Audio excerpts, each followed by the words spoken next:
नुआपड़ा जिला बोडेन ब्लॉक अंतर्गत बागबाहाल भोईपड़ारे कलरापतरिया बाघ आतंक खेलाइछि। बागबाहाल ग्रामर मेंढा मालिक भज हाथी रातिरे शोइथिबा समयरे अर्धरातिरे 2 रु अधिक कलरापतरिया बाघ मेंढा गुहाळकु पशि 10 रु ऊर्ध्व मेंढाकु मारी खाइथिबा बेले 10 रु ऊर्ध्व मेंढाकु आक्रमण करिछि।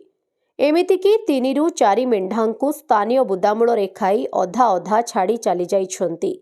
बाघ कामुड़ारे गुरुतर मेंढा माने मध्य जीवन मरण सह संग्राम करुछन्ति। वन विभाग पक्षरु सेमानंकर चिकित्सा जारी रहिछि। एहार आनुमानिक मूल्य 1 लाख रु ऊर्ध्व टंका हेबो बोली परिवार पक्षरु कुहा जाइछि। परे भज हाथींक परिवार लोक जानी होहल्ला करिबा परे बाघ मेंढा मानंकु छाड़ी निकटस्थ जंगल को चली जाइथिबा कहिछन्ति।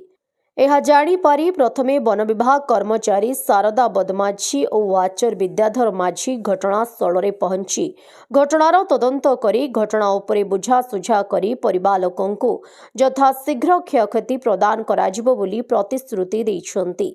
ग्रामरे मध्य भयर वातावरण देखिबाकू मिलिछि। समस्ते भयभीत अछन्ति। गांटी सुनसान जणा पडुछि। आगकू मनिष प्रति विपद न हेबा आगरू विभागीय अधिकारी एथिप्रति दृष्टि देबा जरूरी होई पड़िछि।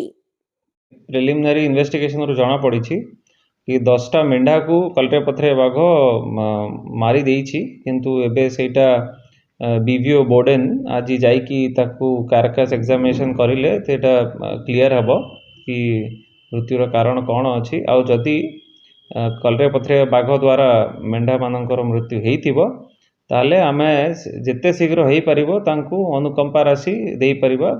प्रत्येक मेंढा पिछा 4000 टंका देवर प्रावधान रही अनुकंपा द्वारा। नुआपड़ा जिल्लारू जगन्नाथ सागर रिपोर्ट, ओडिशा हाइलाइट समाचार।